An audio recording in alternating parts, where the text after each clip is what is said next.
It's beautiful. I've been thinking about the greenhouse, the metaphor of a greenhouse, a place where we create something close to ideal conditions for our own growth process, our own cultivation, our own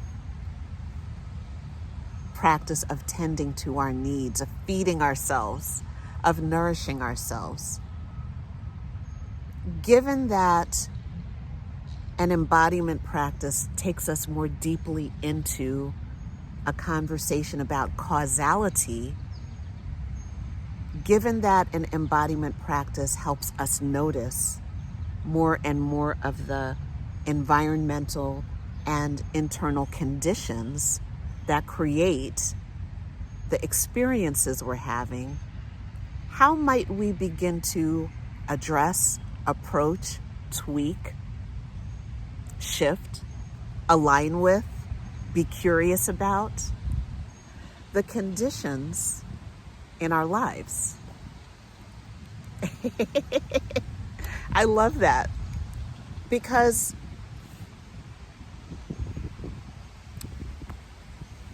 I'm an American-born Jamaican.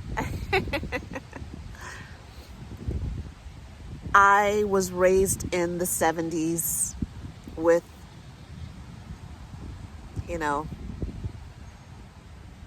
American cheese and, juice from concentrate and all the things we had back in the 70s that were just what we did, bologna. Anyway, along with all of that came this kind of urgency.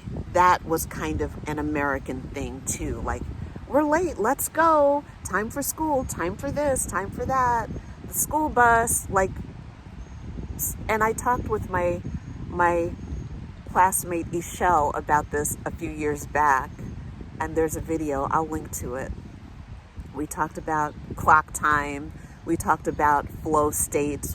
She has a really interesting practice around the conversation about time in her work. Ixchel Lunar is her name.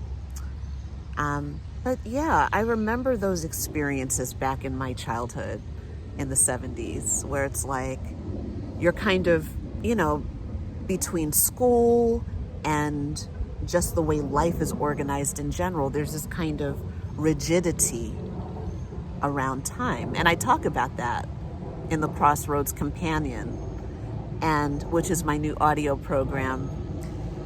I talk about that. And I talk about reorienting to time, really intentionally exploring a new orientation to time. So given that an embodiment practice loosens us up a little in terms of how we're relating to the conditions of our lives, how might we shift and adjust to facilitate different experiences? I love this question because it's an invitation to be in conversation with our own imagination. Here's what happens sometimes, and I notice this in my coaching practice as a coach, coaching other people, and I've also noticed it in my own life. If we cannot hammer out a linear path to a solution that we can see and we can predict the outcome of, sometimes we're afraid to even dream about it, even think about it, even talk about it, let alone try it. It's like the fear of actually verbalizing a desire, the fear of actually verbalizing a need, the fear of actually verbalizing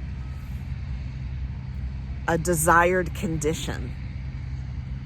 Because, that could never happen. It's almost like there's a kind of pain involved in These squirrels seem so human these days. So weird. Oh my gosh, I feel like that squirrel knew me. The way it looked me right in the eye. Oh God. Oh God. That gave me chills. Oh my gosh. Anyway, yeah, to be willing to want, to be willing to imagine. It makes me emotional to think about it. To be willing to express a desire, to be willing to dream out loud. That never quite felt safe to me. I always felt like I had to go sit in a corner under a blanket and kind of quietly dream in my journal. And even then it was like just a slew of caveats that went along with that. And that's kind of what I'm still unwinding. That's what I'm still unwinding, is giving myself the freedom, the permission, the right to speak my desires, to fully exist, to be curious, to say, okay, I want that. I don't know how I'm going to materialize that experience, but I'm willing to talk about it. I'm willing to be the holder of that dream. I'm willing to be the holder of that vision. I'm willing to be curious about what the ideal conditions might be for having or creating that condition. I think I'll stop there for now. I love this conversation. So I think I'll pick it up again, but for now, I'll stop there. So if we haven't met before, my name is Bridget Thompson.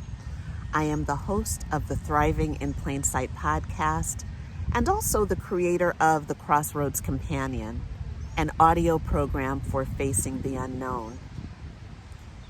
I created the Crossroads Companion because we're living at a time when a lot of us are watching familiar things crumble, shift, morph, and we have to kind of find ways to orient ourselves.